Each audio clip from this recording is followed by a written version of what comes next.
I am I'm here and ready. Ready to go. All right. Hello, everybody.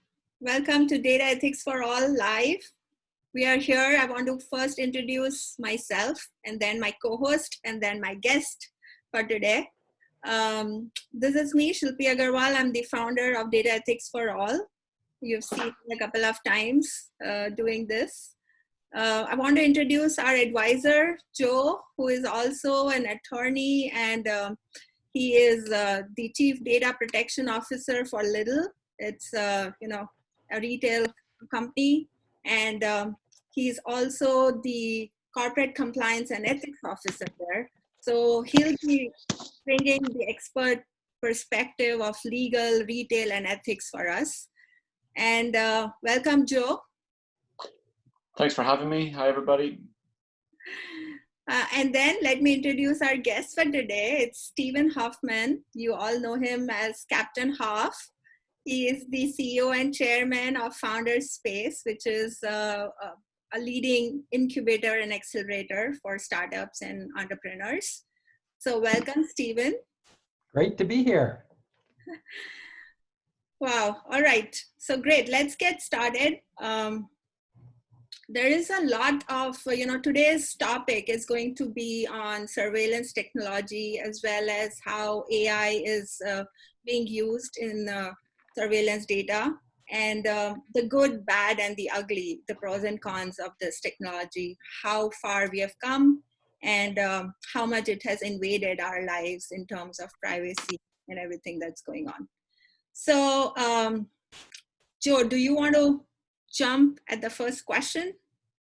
Sure, if you can, if you'll allow me, Stephen. So thanks again for allowing me to join, to be a co-host. Really good opportunity to speak with you.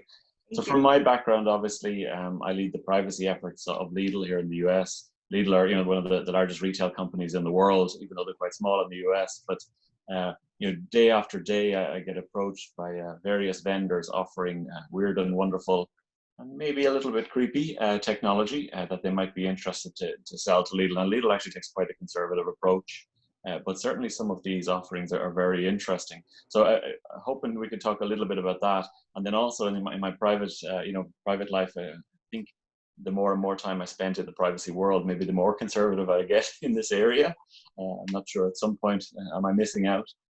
But happy to maybe kick it off somewhere between the two. So maybe I'll start by just asking, what do you see as the major changes we've seen high level over the last, 12 to 24 months in this area? We're past now the initial days where there was a novelty to have an Alexa, there was a novelty to have a Ring doorbell. The first stories that hit the media on these topics, they're all well past now. I think we're past that.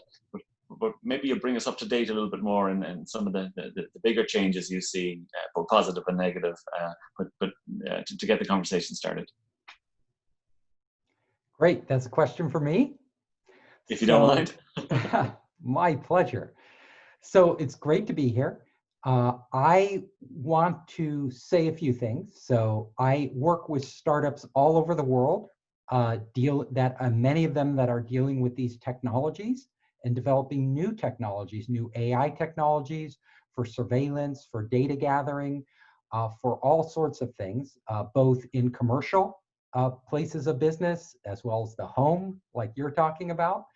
And I also work with many of the world's largest corporations, consulting with them. Now, in terms of data privacy, in the home, there have always been a lot of concerns, around Alexa, and other products, Google Home. We heard reports not too long ago that humans were listening in on Alexa conversations, and this created quite a stir, at least amongst people who care about data privacy, because Alexa and these devices like Google Home, they can be in your bedroom, they can be in your kitchen, they can be in your bathroom, anywhere. And most people assume it's not really listening to them. And they almost always assume there are no humans in the loop. But apparently it can happen that humans are in the loop. And people still are pretty ignorant as to what the data that's being gathered, how it's being used, you know, is it being saved long term or is it being discarded? And if it's being saved, what is being kept? What portion of that information they give these companies? Now, each company will have different policies. And as we get more of these devices in our homes, you know, you'll have different policies for Microsoft, different policies for Google, different policies for Amazon. And that this isn't to mention a lot smaller companies. So the larger companies tend to be fairly responsive, at least the US companies, to data privacy. But a lot of times the smaller players can use the information much more liberally. So if you buy an IoT device that was manufactured in China and is run by a Chinese company, well, I can tell you from experience, because we have a lot of incubators set up all across China, and I do a lot of business there, you know, they don't apply the same standards to data privacy. So in essence, you can assume you have no privacy. That's the safest assumption when you're using a product in China, whether it's WeChat or Weibo or any of the products from Alibaba has their own Alexa-like devices. Xiaomi has its own Alexa-like devices. Everybody, you know, everybody's coming out with them. At least the standards inside China, there really aren't strict standards. And of course, the government will listen to everything. They want access to that, and the companies must comply. But it goes beyond just the government. It's, you know, also how will companies sell your data? What will they use your data for? All of these questions are really concerning. And even in the US, I mean, we've seen huge data privacy issues with Facebook. The company as a whole has not done an excellent job at regulating its ecosystem, especially where third parties are involved, like Cambridge Analytica. You know, if you get these devices in your house, you are essentially opening yourself up to the possibilities of potentially having your data circulated widely and having it used for possibly nefarious purposes that are out of your control. So I am concerned about this. This is just one area. You know, the home is what we consider a very sacred area, but look at the office, right? That's just, you know, there's a lot of corporate espionage going on, a lot of stuff you do in the office, and not all of it you assume should be accessed by third parties. And those parties may be your company itself that you work for, or other companies that are using your data. And I want to just jump in here, Steve. Sure. So what you mentioned clearly makes sense, because I want to share a personal incident. One time I had like a mini device without naming the device, right? You know, whatever company it could be, but we have these smart devices in our house, and we assume that, just like you said, it's sacred and nobody is listening and it's private conversation. Thankfully, it wasn't around a private conversation, but I was watching something on TV, and there were some words that were used around suicide or something. And all of a sudden, so I always assume that if there is a device like this, it has the activation command. And unless you use that activation command, like either it's Hey Google or Alexa, whatever that may be, unless you use it, it's not listening to you. So it only activates and starts listening to you when you say that activation command. And all of a sudden, that command wasn't activated. Nobody said anything. And it heard something on TV, and it started giving me advice. Like, you know, these kind of feelings are natural, and this is what you have to do. I'm like, I'm not committing suicide, don't worry. But the fact was, I unplugged that and kept it away, because I was like, this means that it's listening to our private conversation 24/7, even when we have not activated it. Yeah, well, you know, essentially it has to listen, right? I mean, it always has to be listening, because it has to listen for the activation command. Therefore, it has to take in everything you say. There's nothing, it's always listening. Whether it's actually recording or saving that data is the real question. So I found Google Home will activate quite often when, it'll sometimes misinterpret an activation command. So we will say something and it will sound like Google and or hey Google or whatever, and it will activate. So yeah, it's a real concern. So Steve, I might jump in there for a sec. I think you've mentioned two very interesting points. The first is, when we're at least familiar with these big name devices, I'm not saying we have comeback, but we can at the very least go online and learn from others' experience, learn from folks by yourself. But I have a little device here that I bought for $8 on Amazon.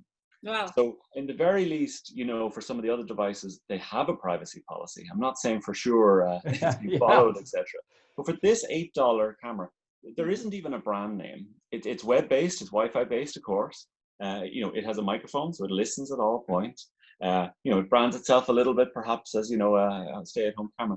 But these kind of devices perhaps even go a step further, because you can't even associate who manufactured this, and therefore I'd have no idea, who could be listening in, etc. So that was kind of just an example as a prop. But I wanted to come to you with another point you mentioned a little bit in terms of the corporate espionage, and you mentioned offices. So obviously right now, a lot of people's office and their home have become one, whether that was by desire or because of the current COVID-19 challenge. What would you think, in terms of the risks of people who, Alexa and these various devices were in their home, they have voluntarily opted in many ways in terms of their privacy, but have they also opted in on behalf of their employer? If they have this device listening as they work from home and take right. So that's a real concern, right? Because you're now working in your bedroom or your kitchen or your family room, and you have an Alexa there. So Amazon or Google is listening in on your work, potentially. Now, I am not as concerned about like Google or Amazon immediately, right? Like, are they really going to do industrial espionage at your job? Well, probably not. It's probably not the case. But like that $8 camera, if you have that in your home, I mean, God knows who made it, and what sort of security can they afford to put into a device like that when it costs $8? So how easy is it, even if the company has no ill intentions, is it secure? Like, can anybody easily hack that device? And there are people out there who are hacking these devices and trying to figure out how to get into people's homes. We reveal a lot of passwords. People want it. There's voyeurism. There's all sorts of things going on that people might be unaware of. And I think, we're fairly sophisticated, at least the people on this talk right now, this Zoom talk right now. The fact that you're even tuning into a data privacy and ethics conversation means you're in a rare subset of the general population. So what we found is the general population, they are pretty ignorant of this. And even those who aren't have a pretty low interest. You could see if people had a high interest, Facebook would be dead right now. Like, they literally broke every rule, and they're still humming along. It is declining, though. I mean, the usage is declining. Yeah, but sometimes that's more.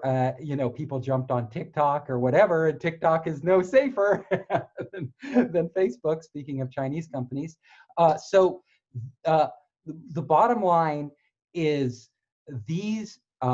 The general public is pretty ignorant, and even when they are made aware, they're like, well, what do I have to hide, right?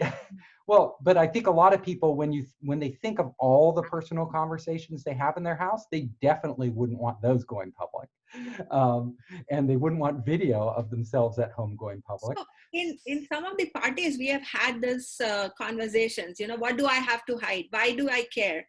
And it's like, do I want my neighbor overhearing whatever, like, my conversations, my private conversations, or my bank account numbers, or things that I discuss with my spouse? Do I want that information as, publicly available? Those are the kind of things we need to think, even though we know we have nothing to hide and we are all doing well under the law and we are like good citizens. We still need to think about, what information, if it's like, on the internet, if once it's on the internet, no matter how you delete it or you You remove can't it, get rid of it. it's Right. there forever. You It's should there assume. forever. Yes. And this type of invasion of privacy creeps up on society, right? So, at first people were concerned about their location on their smartphone, and now people just like, oh, well, they're going to track me wherever I go, and first we were concerned. So literally privacy is being eroded day by day. And we're getting to a point where the toleration for people prying into your life is growing increasingly high, which is scary. Because let's face it, if corporations act responsibly, if governments have their citizens' best interests in mind, there generally isn't a problem. But in the real world, that's not always the case.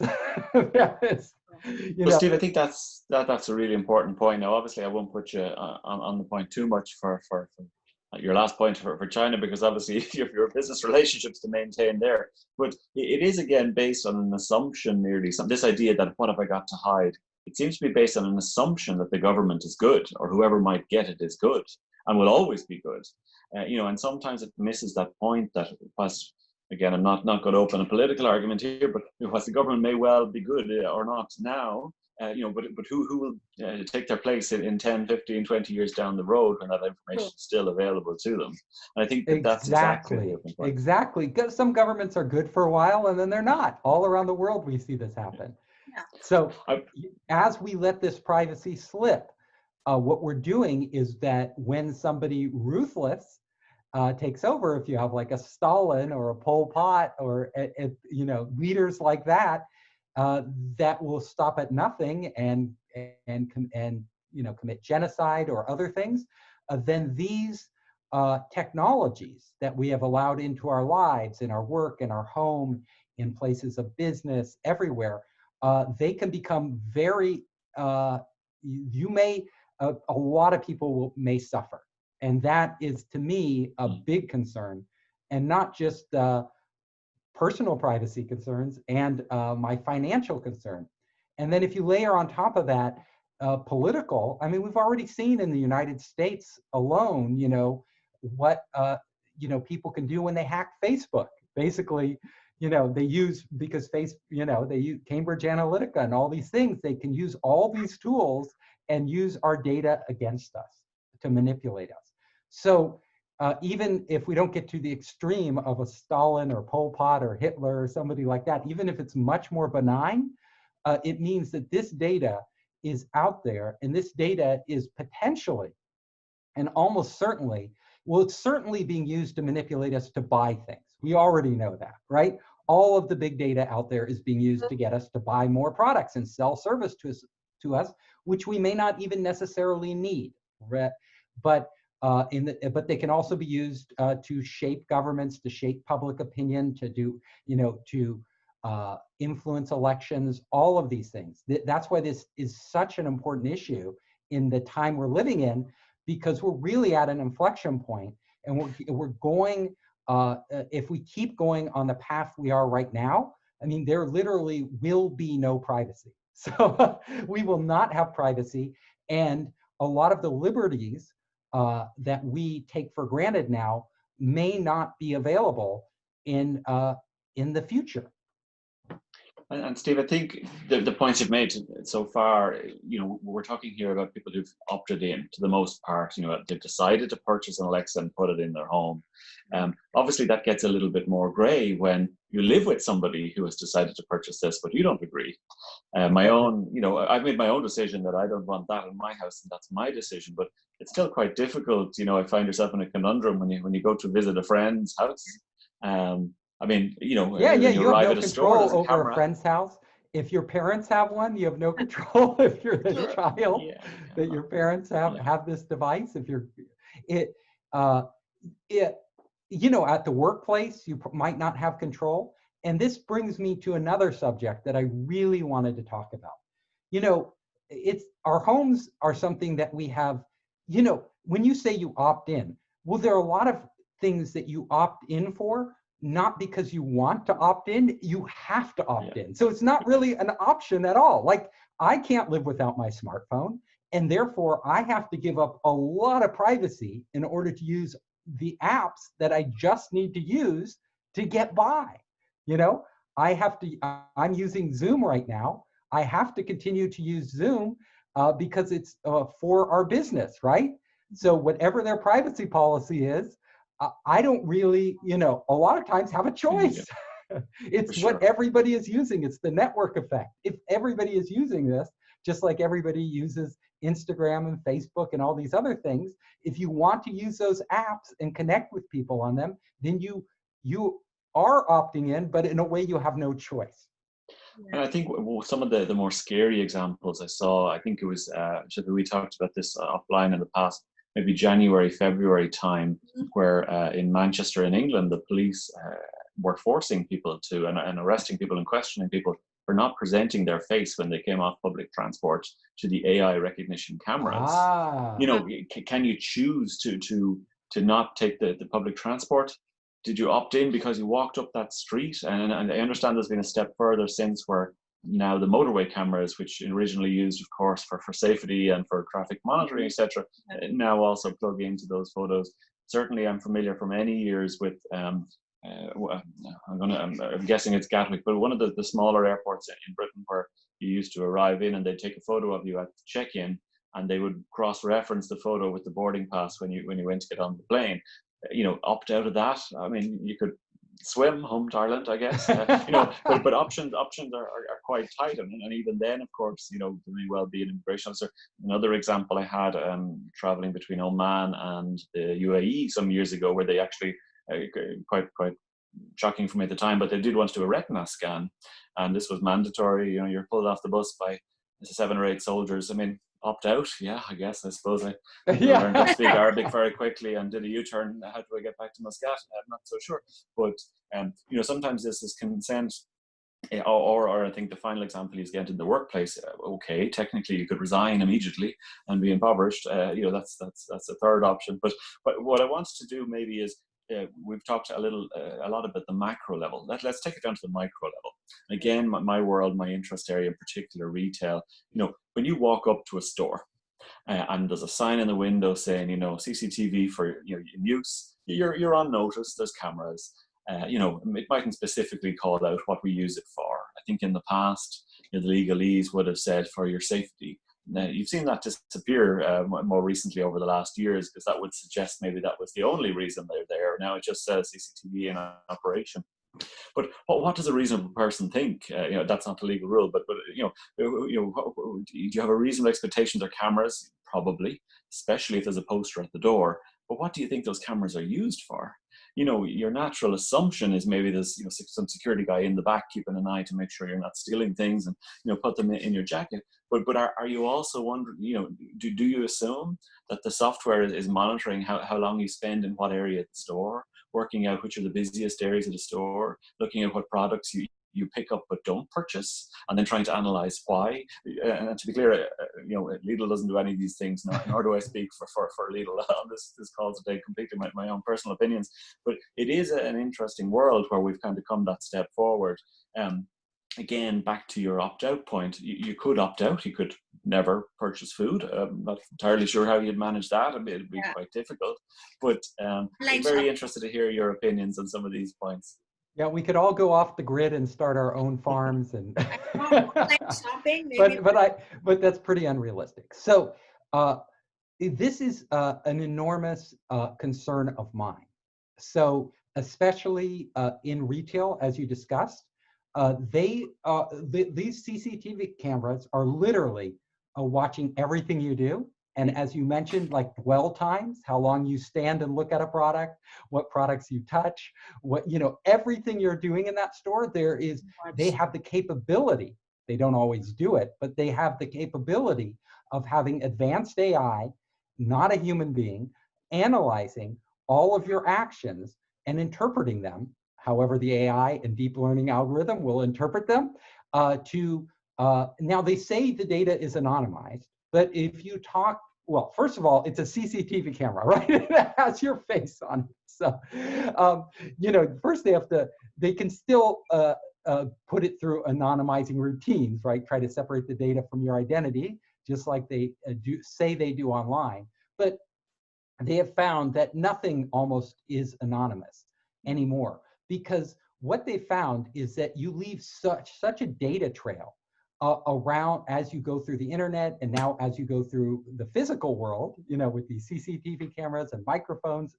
absolutely everywhere, that they can correlate data points and work backwards and identify you. So they've actually had algorithms out there that can look at this data that's been anonymized and de-anonymize it, right? So even though they say they're selling your anonymous aggregated data, that isn't always the case. Some person could actually work backwards with sophisticated AI and say, well, there was only one person that does this type of stuff and this pattern and all of these things, and figure out it's you.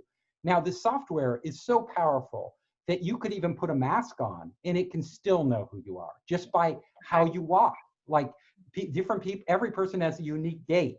Every person has certain micro expressions that they send off. These things can be unique identifiers. Your tone of voice, right? Everybody's voice has a unique voice print. So it's really hard to be anonymous. And then you're in the store buying stuff, of course, your credit card and any transaction information, you know, all of this stuff can be correlated. And so the smart device that you carry, correlation to that with the GPS and all of that, right? Yeah, all of it. That you have on the phone. You have your phone data. There's all these different data sources that now. you can bring together. Now the really crazy part is, you know, the number of CCTV cameras is going up dramatically. Like it is like ballooning, you know, and we used to think it was if an armed robber comes into a store with a gun, you know, then you need a CCTV camera, right? But that's not really what they're being used for anymore. Like right now in the US, Atlanta has the most CCTV cameras per capita. I think it's like 15.5. But so like 16 CCTV cameras per person. You think, well, that's a lot. You know, per 1,000 people. Sorry, per 1,000 people. Yeah. But you go to a city like Shenzhen, and they have over 150 CCTV cameras per 1,000 people, and they predict. I've done the research on this. They will have you know, within the next 10 years in China, it'll be like there'll be one CCTV camera for every 2 people. Like literally CCTV, and that's a 1.4 billion people, right? So that's like 700 million CCTV cameras. And then other countries, it's not just China, it's the United States, it's the UK, it's like every advanced country in the world, these CCTV cameras are going everywhere. And for every possible purpose. We've seen it with the coronavirus, you know, there are cameras out there, they do it for traffic, you know. You were talking about, you know, the CCTV cameras on the road.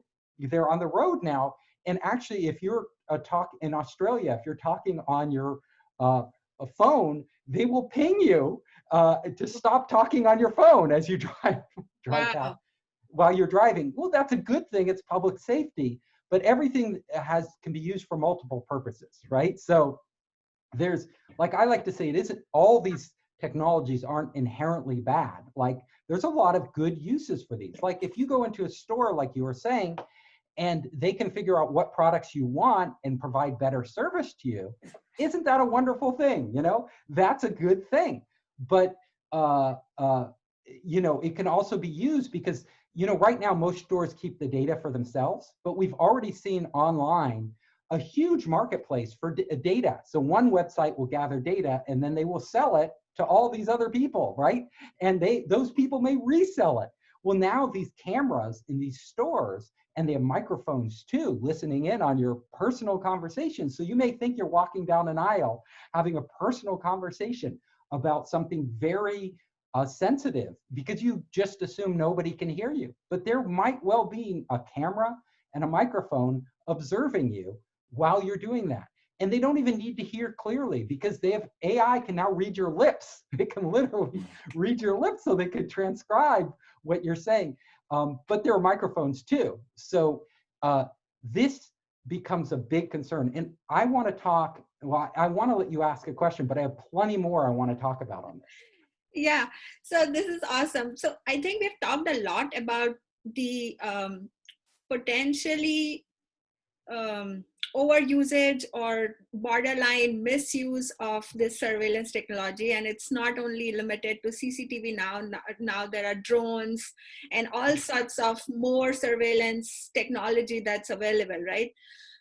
It has been also used for good, like in Boston bombing case. Like there are several cases where, you know, using the footage from what the public had and the government had and this places, public places, we were able to get to people who are suspects in this, and that's a good thing. And we can keep on talking about the good and the bad, but so bringing it back to data ethics, how do we, like, I don't want it to be only like we are just talking and talking, and yes, that discussion is never ending on, you know, the good and the bad. Is there a guideline that we need to come up with, like this is acceptable and this is not acceptable? Is there something we can do?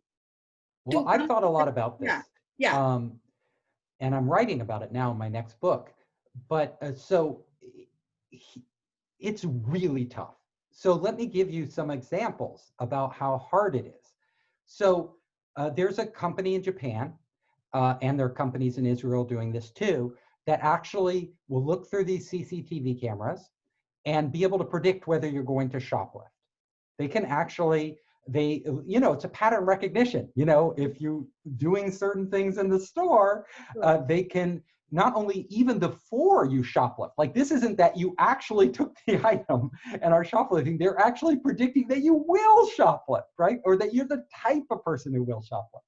Yeah. So what data are they using to gather this? Are they using your actions in the store, how you move about the store? Are they using your face? Like, you know, there's one Israeli company that I have advised that actually they, using deep learning algorithms, they can look at your face and actually start to predict types of things you will do, like just from your face. So racial profiling is a big thing, right? So let's say you're in a store and, that camera looks at data of people who are shoplifting, or they have a pool of data and this data itself can be biased, right? Because our society is biased, right? So people generally believe that, you know, African Americans commit more crime and things like that. There are all these biases implicit in our society that aren't even explicit. People don't even realize they are biased. Yeah. And therefore, the data that these AIs are getting are biased. And some of the data, like, they have algorithms now out there, and I will tell you, where they can look at you, analyze you, and decide if, based on how you look, if you're creditworthy, you know? And you think it's crazy, right? You think it's crazy, but they're gathering all this different information. Well, in society, maybe people of color have not been treated fairly, and therefore they have a much harder time getting loans, and their businesses might be more at risk. But should they be discriminated against? It's a self-perpetuating discrimination, right? If you propagate this, what's already systemic disadvantage that a certain group has, that they might not be as good a credit risk as another, then it sort of propagates through. We're seeing this with all this data has this potential. And this is why, you know, how do you separate the data? How can you even, they have classes now where they, at universities and things like that, where they will try to educate computer science students studying AI on how to make data less biased. But it's really impossible to have perfect data, right? It just doesn't exist because the world isn't perfect and data is based on the world. And so when it comes to regulating these, what type of and like we said, all of these devices can be used for very good things and very bad things, right? So, but most of the time it's a gray area where it is being used for some good things, and then there's also some areas where it can be exploited or used to our detriment. How do you tease these apart. And really, there is no hard and fast rule that I could find, right? There's so many different situations and so many different technologies at play and being developed right now that, you know, politicians out there, like, they can't even wrap, they're not even like us. Most of them aren't even techie. They can't even begin to wrap their head around this, let alone craft legislation to deal with this. But I will tell you what I believe to answer your question. I believe you can't regulate every instance because that is too complex. There are just too many circumstances. But what you can do is put in place incentives for the free market, for businesses to develop, to police themselves, right? To develop safeguard policies and new technologies and use the technology responsible. First of all, the fines that businesses receive for you know, breaches of data privacy should be exponentially higher.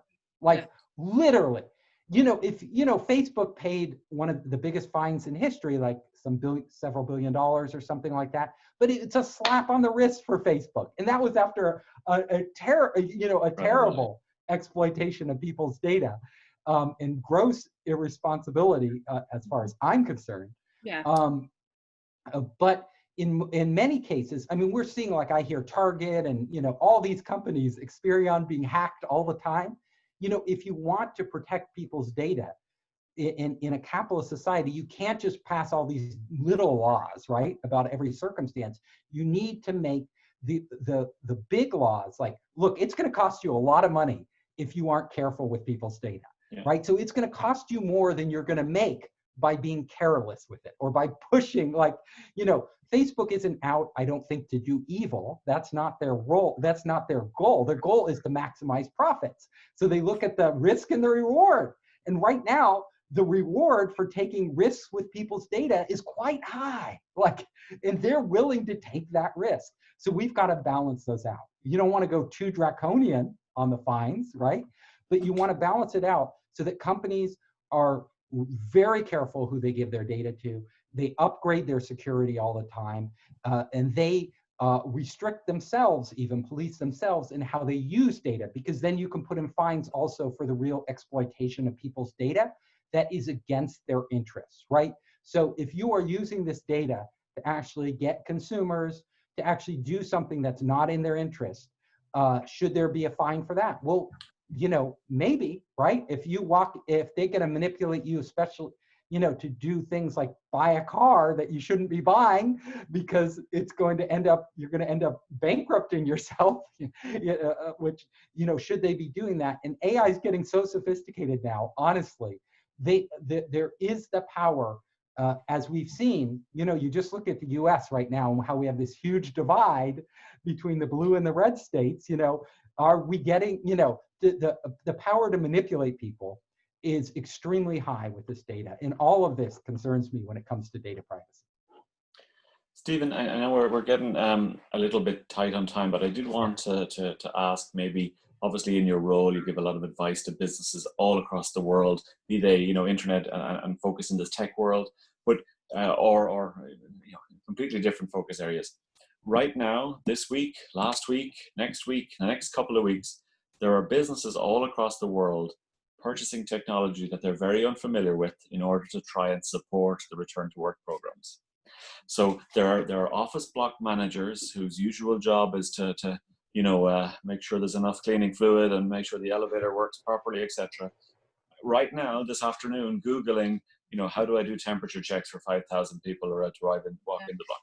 So, I mean, well-meaning for sure. You know, the interest of ensuring security and the safety of the folks in the building, maybe in the interest to, you know, meet various regulatory requirements that were, you know, half-baked or written in a rush in the past couple of weeks, or just generally trying to do the right thing.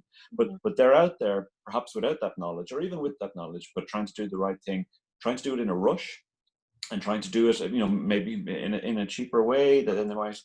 You know, or without the expertise that they might normally have for such a big project. What advice would you have for those facilities, you know, guys, for the companies who are making those decisions this week, to, you know, to try and balance the the positive intention to protect the safety on one side, but also the privacy rights and the risks, and that those systems could have for those folks who are going to walk up in front of them in the days and weeks and months ahead. Well, I'd say do your homework, first of all. Make sure when you buy devices that you understand what they do, where that data is going exactly before you install them. That's like just the number one thing. And don't be penny wise and pound foolish, like thinking that if I cut a few bucks here, it's going to be worth it. So that is number one. Number two, the situation we're in now isn't my main concern, because I think this is a shorter term situation. Will we need temperature checks for a long period of time? Probably not, right? It's going to be an interim solution while things are bad. And do temperature checks really work? I've seen a lot of debate on that itself. Like, so some of these technologies, you're buying them because they make you feel good or make the company look like they're taking action. Yeah. But they might not actually have the results that you intend for them to have. In fact, they say temperature checks could make people feel artificially safe. So they stop wearing masks and they stop social distancing or taking other precautions because they think, oh, everybody's been temperature checked, right? So we don't have to do this. And you could be asymptomatic for a long time. Right. So they can give you a false sense of security.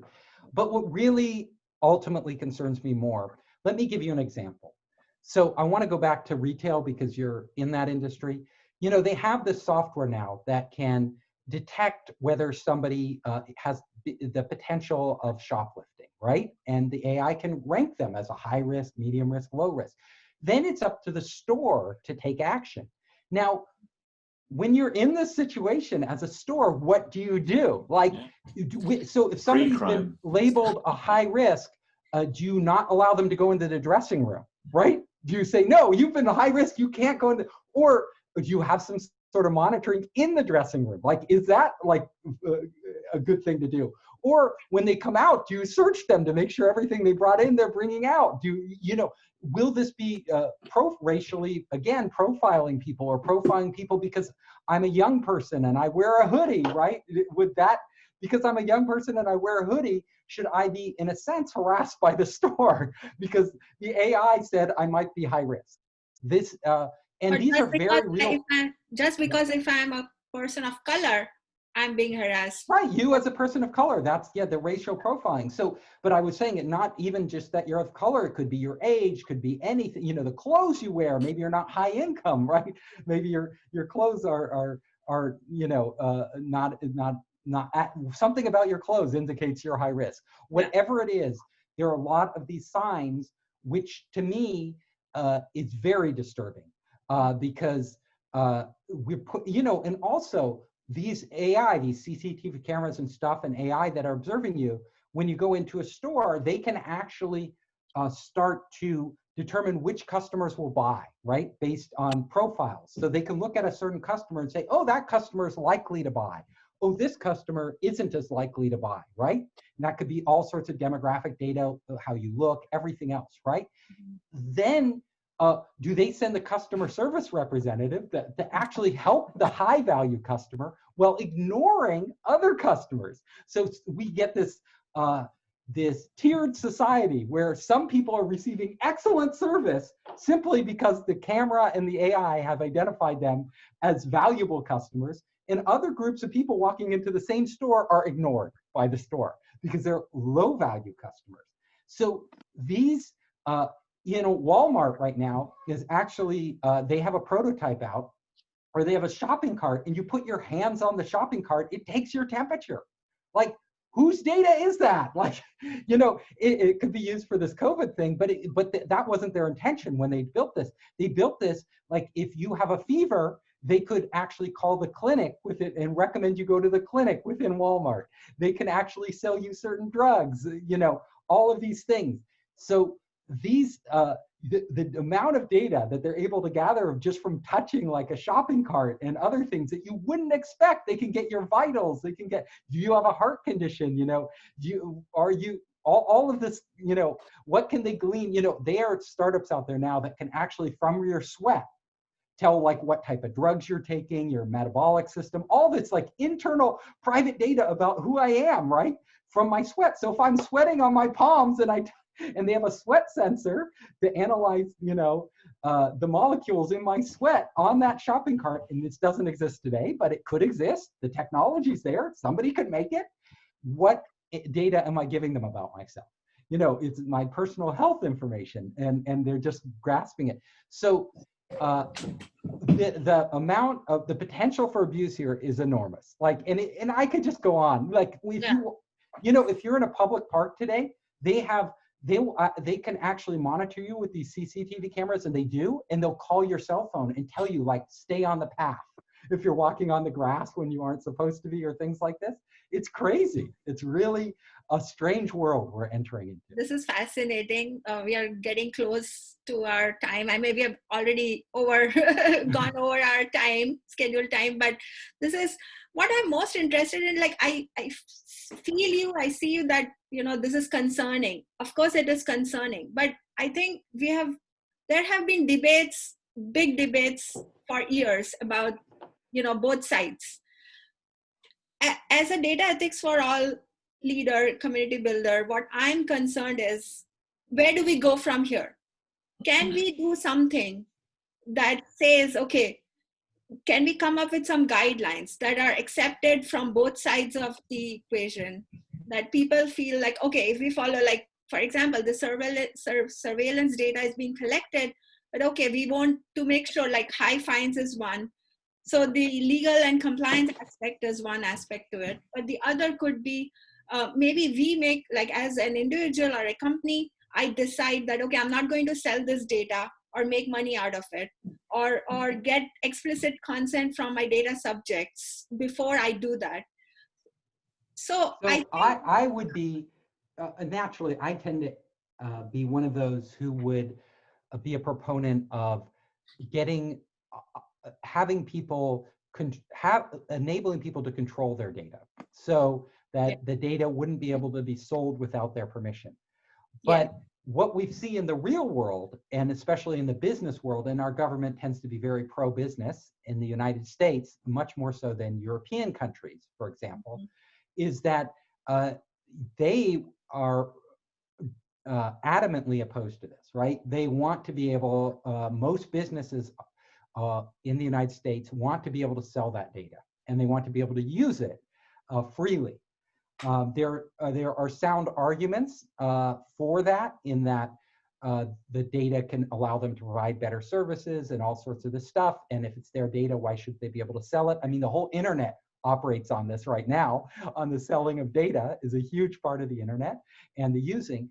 So things would have to change significantly for that to change. The problem is, even with simpler terms of agreement, or clearer terms of agreement, or opt-in, or all these different things,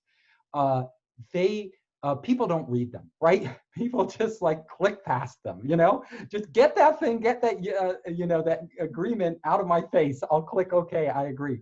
You know, very few people dispute these. Very few people go in and change the default settings on their data privacy. It's just a small minority of people that will actually take action. So those type of safeguards, I would say in general, won't work, right? They literally will not work. But what can work, I think, is how this data can be used. We need to really think carefully about regulating companies at a higher level on, you know, big things, big yeses and nos that they can do with the data. You know, it comes down to, you know, who they could sell it to, when they sell it, you know, who controls the data? Like, do the people they sell to just get access to it, and what type of access? Bigger things like that. But they're very specific. Like, we really need to drill deep because, you know, there's a risk here. And the risk is that you stifle innovation, right? I'm a high-tech person. I work with a lot of startups, and I'm a venture capitalist. So you don't want to stifle innovation, but at the same time, we need to do something, right? So this type of conversation you're having is really important, because my belief at a top level, we need to have much bigger fines for the abuse of data, no matter what. That just goes without saying. Like if you are caught to be negligent, right? If they can prove in court that you're negligent about the use or sale of your data, there should be a very stiff fine.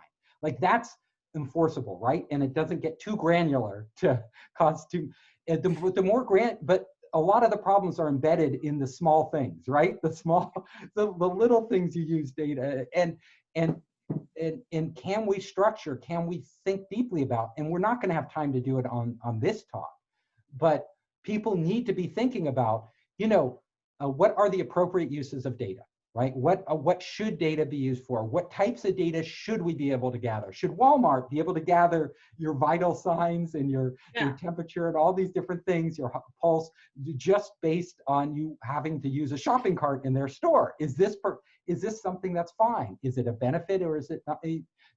We have to debate this. Somebody has to come up with those. And this problem is solvable. Another thing is technology in general. Technology will probably end up being the only way that we can protect people's data. We're not going to protect it just through legislation. So it's legislation combined with new development of technologies for, like you say, it's your data. Should you have permission in how it's being used? Is that data secure? Can people access it? These are technologically based questions. So what we need to do is I think by the top-down approach, by punishing people who are actually abusing data or and allow data to be abused in a severe way, that they will then turn, in order to avoid being penalized with fines, in purchasing new technologies that safeguard data. Because you're not going to get it by just saying you have to have innovators motivated to make the technology to protect our privacy. So, but the only way that innovators, startups like that I work with will be motivated to do it is if they can make a profit on it, right? And right now, corporations don't want to buy software to protect people's privacy necessarily because there's no payoff for them. So we've got to have a system where they're rewarded for protecting people's privacy and punished for not doing so that they spend the necessary money that spawns innovation. And to me, that's the way to look at moving forward, solving our data problems. Yeah, I want to thank everyone. Thank you, Stephen. Thank you, Joe. Thank Renee, Susanna, everybody for joining and such an active and engaged discussion. I think I want to leave our viewers with one final thought. I think that you made an excellent point that we need to have boundaries on data, but we cannot wait, I think, in my opinion, we cannot wait for it to come top down. What we can do on our level is we can come up with what is acceptable use of data for us and then bring it to the government and say, you need to impose fines on this because this is not acceptable to us. And if this is used in certain ways, if data is collected or used or sold in the ways that we don't accept, consumers don't accept it, then we can influence the government. I think that should be the role that we should take. What are your thoughts on that? I agree. And Joe? So I agree, 100%. I think you have to start lobbying because let's face it, there are a lot of big corporations out there that are lobbying the government for essentially to not have any regulations, right? Have zero regulations on this data and have the minimal fines possible. There has to be a voice on the other side of the table to balance it out. Absolutely. All right. Thank you, everybody. Have a great weekend. Thank you. Bye-bye. Thank you. Bye-bye. Thank you. Thanks, everybody. Thank you, Renee. Thanks, Susanna.